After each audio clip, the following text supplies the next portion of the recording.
Hey everyone, it's Abby and welcome back to my channel. In today's video, I'll be showing you how I pieced together my semi-DIY fairy costume for this year's New York Renaissance Fair. By watching this video, maybe you'll get some inspiration for your own costume for an event like this or for Halloween, which is coming up fast. So let's get started.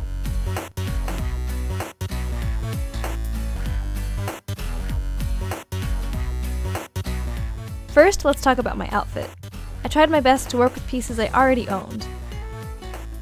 I have a lot of tutus left over from my short-lived raver phase and thought these would be great for a fairy costume.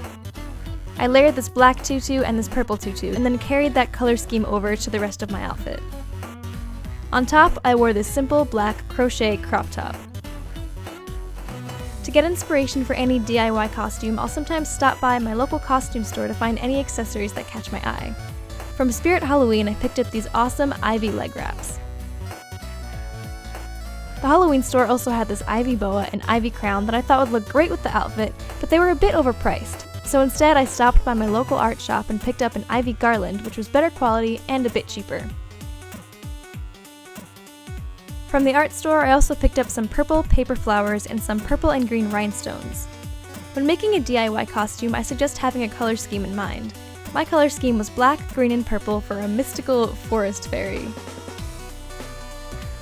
For my wings, I was originally going to wear these awesome woodland fairy wings that I also picked up from Spirit Halloween, but they unfortunately broke within 5 seconds of putting them on. Fortunately, I was able to get a refund, but I ended up having to wear this other pair of wings, which I bought at the Renaissance Fair back in 2012. Because fortunately, I'm that one weirdo that happens to have a backup pair of fairy wings lying around.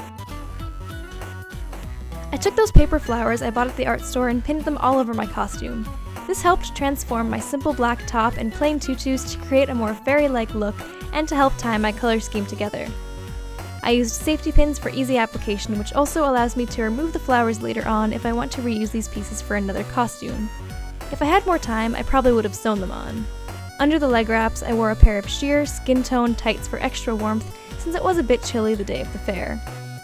This is a great solution, especially around Halloween time when you want the look of exposed legs but also need to stay warm. I filmed this clip of my makeup at the end of the day, after it was already a bit messed up, but for the makeup I wore purple eyeshadow with a double wing for a more fairy-like look and these giant doll lashes from the costume store. To help tie the makeup look in with the rest of the costume, I applied a few of the purple rhinestones to my face using eyelash glue.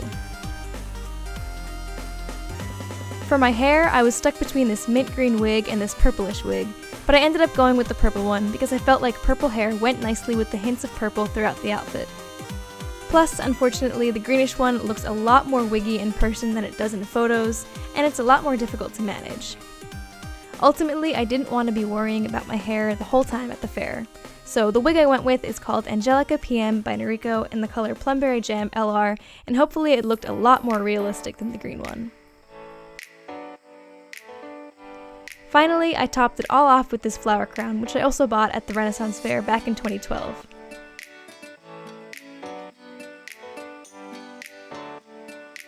And that completes the look. Let me know in the comments below what you guys think of this outfit, or if it gave you any inspiration for Halloween, and thanks so much for watching. I will see you in the next video.